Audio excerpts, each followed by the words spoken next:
Today, is it possible to turn back the clock with just 5 mils?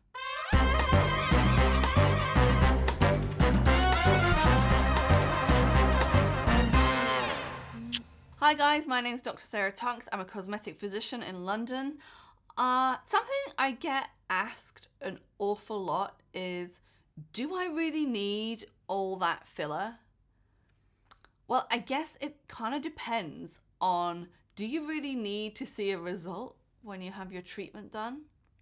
If you've seen any of my previous videos, you will know that in order to get a stellar result, you really need to use an awful lot of filler to get there. And that's just because as we age, everything changes. So your skull becomes smaller and it changes in shape. The fat compartments change in shape and sometimes shrink. Other bits get bigger. Everything winds up falling and sort of sliding down the face. So in order to get something which I would consider to be a good result, you really have to have a way to tackle all these different issues separately. And it's very commonplace, for whatever reason, a patient doesn't want to maybe make all those changes in one go. So what would I consider to be sort of the minimum that somebody would need in order to get at least something happening? Generally speaking, for me, that volume would be around 4 mils. Obviously, in somebody who's younger, you're not going to need as much as somebody who is older. So it's very common in patients who are maybe in their 50s, 60s, that to get a really, really good result, you'll have to use somewhere in the region of like 16 syringes. Of course, you'll see a difference with 4 very often, but these changes are cumulative. And because so much has changed about that person's face, those 4 mils, they're not really gonna cut it. They won't really touch the sides even. So you do have to be prepared to put more in. So let's go on over to our patient. If you guys have seen the videos before on the channel, you will probably have a really good idea of what I'm about to say. But if you haven't seen them, well, let me just dive in here. So of course, the first thing that I'm going to mention is this. Very, very hollow in the upper lid. And do you recall me saying that this part of the eye here, the A-frame, in some people it becomes very hollow with age and you get a lot of fat loss, fat atrophy there. And it makes this distance appear longer, which is aging. Some people treat this with fat, some people treat this with filler. It really depends on how you're coming at the problem. Nevertheless, this would be very high up my list of things to treat. Because remember, when you're looking at a face for the first time, we have to look at what is downgrading that person's face the most. What is the least flattering feature on their face? And then that's the thing that we treat first to restore the facial harmony. The second thing that I notice is these. So the brows, apart from being very faint, are very, very low. It would be advantageous if there was, I don't know, a magical way like Botox maybe to raise them up slightly. The third thing is these temples here, very, very hollow, and it's really giving the face a more skeletal appearance. The fourth thing that I notice is this loss of volume underneath the eyes. It gives a sunken, much more tired appearance. Then lower down my list, I'm looking at the jowls here, loss of volume across the chin. We do have some vertical lip lines. And you can see this platysmal band down here as well, just poking through. So when someone comes in to see me, even if they're coming in for a video, I try and basically treat the areas which are of concern to them. And at the same time, treat the areas that are of concern to me. And often they are not the same thing. So often I'll get patients coming in saying, oh, you know what, I can't stand these vertical lines on my upper lip. or I can't stand how dark my eyes are, or the skin underneath my eyes, or I can't stand my jowls. They're the usual ones.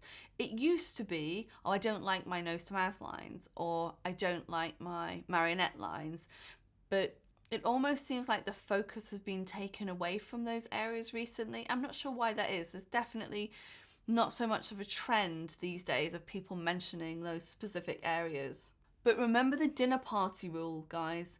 If somebody sat in a darkened room opposite you at a dinner party, can't see whatever it is that you're talking about, like your vertical lip lines, then the chances are it's probably not worth worrying about.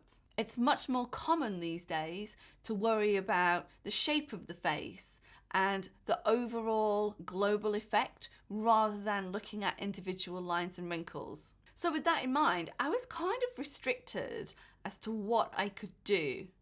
So let's check out what I did. This is a first for this channel, so I've never used Sculptura on the channel before. I think in this series, I've got, maybe 3 videos or 2 videos coming up where I do use a bit of Sculptura. Here she's had just the one vial split between the 2 temples. Actually, in the clinic, it's not something that I use very often because I find that people, they don't want to wait for their Sculptura results. They want something which is impactful, reversible, and they want it now. With Sculptura, you have to do usually more than 1 treatment session. So you're looking at doing maybe, I don't know, 2 or 3 treatment sessions, and you don't really get the full benefit of it for about maybe 6 weeks post-treatment. Because her cheekbones are already very wide, in order to get lifting, which was one of her concerns, I can't add volume on top of the cheekbones without filling the temples and in front of the ear. It will just look terrible because it will make her face look wider and then she will look even more gaunt. So instead what I did was use just a mil of Juvederm Vol Lift in front of the ear just to try and get some lift. And then the next thing that I did was use some TSL Redensity 2, which is specifically designed for the under eye area, just underneath the eye at the worst point, which was right here. Then I swapped for TSL Ultimate to do the chin crease and just underneath the chin. So in total, Sculptura's measured a little bit differently, but I estimate that it's around 5 mils that I've used. Okay guys, so let's go over to the results and see what happened. The answer is nothing much because we really need to add more volume in here. But let me talk you through it. So first of all, obviously I couldn't do anything with her upper eyelids, unfortunately. It's a shame because that would really be a hot area for me to treat. Ditto with the shape of the eyebrow as well. There has been a slight improvement in the under eye region. Again, really she needs more treatment here in order to get a good result, and I'd want to take it further lateral as well because it will help to push up the outer corner of the eye slightly and take it more into a youthful position. There has been a slight increase in the length of the lower facial third, a wee bit. For me, it's not quite enough. But what really stands out is we got to do more temple. We have to. I think at that rate, she would probably need to do maybe another 2 treatments with the Sculptura in order to get a good result. I guess the take-home message for today is you can't expect miracles from a really small amount of product. I know 5 mils sounds like a lot, but if you think about it, those little ketchup packets that you get when you get takeaway, they're 10 mils. So this is half of that. So it's really not much. That's hardly anything. To get a good result, you really have to be using something like 12, 16, maybe even up to 20 mils of product if you want to see something really impactful. Of course, you do have other options. So other cost-effective ways of getting that volume in there might be to do fat grafting. The problem with doing fat grafting is, of course, you need to have a secondary procedure in order to be able to get the fat in the first place. and you also can't dissolve it. There's also a bit of debate about the predictability of the longevity of fat grafts too. Okay guys, so that's it for this week. I hope you enjoyed the content and found it informative. Let me know in the comment section below if you have any questions about the procedures which I performed today. And please also let me know how many meals you've had in order to meet your aesthetic goals. I'll see you again next week. In the meantime, please subscribe to the channel and like the video. Bye!